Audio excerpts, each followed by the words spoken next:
Man evolved on Earth, and it took us thousands and thousands of years to even cover the whole of this beautiful planet and to understand it. And we eventually did. After conquering the Earth, we looked to the sky. It took 2 world wars, 1 Cold War, and a precarious race for us to send people to space. But we did. And it appears we're about to send a lot more people again.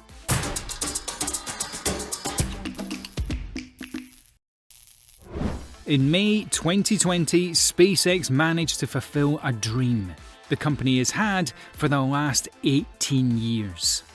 It sent 2 people to space.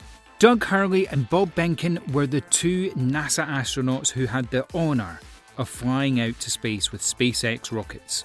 They went into orbit on a Crew Dragon spacecraft during Crew Dragon Demo 2.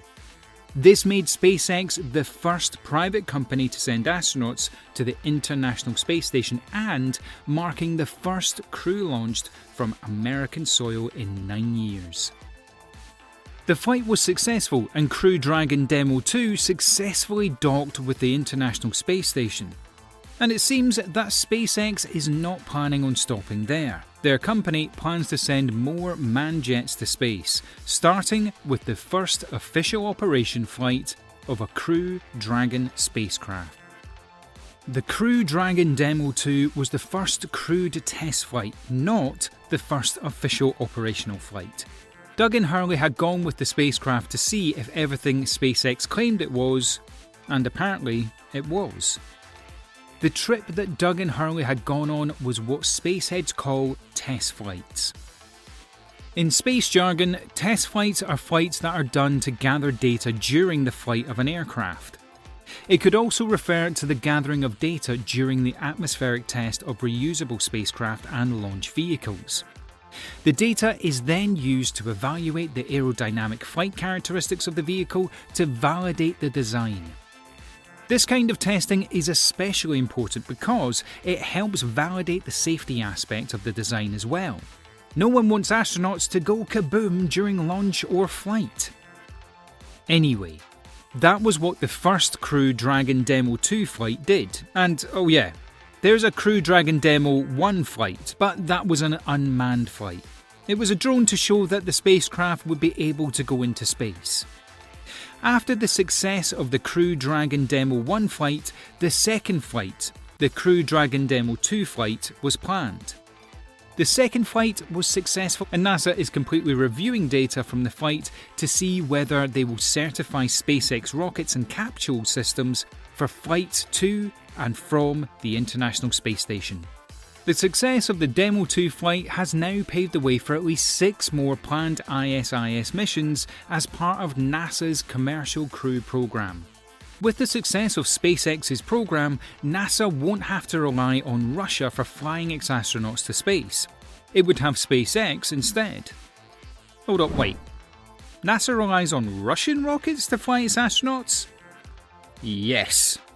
Since NASA stopped its space shuttle program back in 2011, it's been paying up to $90 million per seat to Russia for the transportation of American astronauts to the International Space Station. Because, before it, NASA had not been able to launch American astronauts on an American rocket for 9 years. With the success of the Demo 2 mission, that non-launch streak has now come to an end. However, SpaceX isn't taking American astronauts up to the air as a favour. NASA will start paying about $55 million per seat on SpaceX crafts. Even though NASA provided funding for the development of the Crew Dragon in the first place. SpaceX isn't the only company NASA is currently funding though. Through its Commercial Crew, NASA is funding the development of a new spaceship made by Boeing. Boeing has launched one uncrewed test mission. Sadly, the test wasn't successful. The spacecraft, called Starline, hit technical difficulties and was unable to dock at the space station. But Boeing isn't giving up. They plan to follow up with a Starliner demo later this year. But let's focus on SpaceX. Right now, SpaceX is planning its first official operational flight, and we'll be taking a deep dive into the flight, the spacecraft, and the people going on it. In November 2012, SpaceX came out and told the world that the first operational mission in the Commercial Crew Program, originally designated USCV-1 by NASA, was going to launch in exactly 4 years. However, that wasn't to be. In early April 2013, it was announced that there would be a year's delay. Afterwards, there was a series of delays, including one just last week, which put the current target in November of 2020. As for the most recent delay, SpaceX is investigating an anomaly witnessed in the Falcon 9 rocket. It doesn't sound super serious, so we're hopeful for a November launch for the Crew 1 mission. Now that we've spoken about the timeline, let's talk about the actual ship that would be going on this trip. On the 29th of September 2020, the commander of the mission revealed that the capsule was going to be named Resilience. The mission is expected to last for 210 days and the spacecraft is expected to return to Earth via splashdown.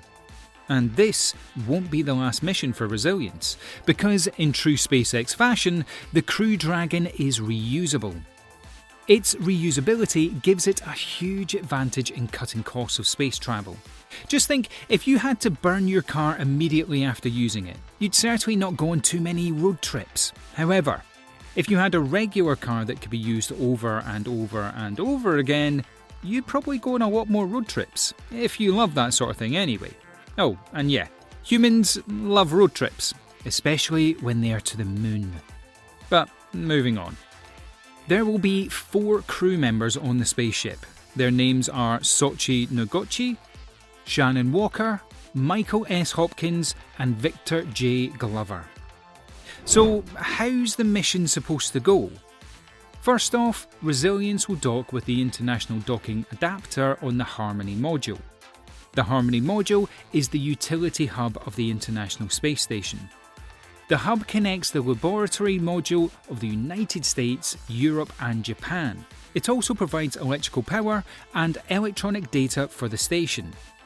Sleeping cabins for 4 of the crew are housed here, and that's where the crew members of Resilience will spend a huge chunk of their 2021 if all goes to plan. Throughout the mission, the crew members of Resilience will live and work with 3 astronauts from the Soyuz MS-14 mission. Together, these 7 astronauts will form Expedition 64, which is the 64th long-duration expedition of the International Space Station, scheduled to begin in October 2020 with the undocking and departure of Soyuz MS-16. If all goes well and the regular ISS crew rotation schedule is adhered to, the crew of Resilience will be transferred to Expedition 65 after the departure of Soyuz MS-16. After their time in space, the crew of Resilience will hop back into their ship and make the journey back home. According to SpaceX, this ought to happen sometime in May 2021.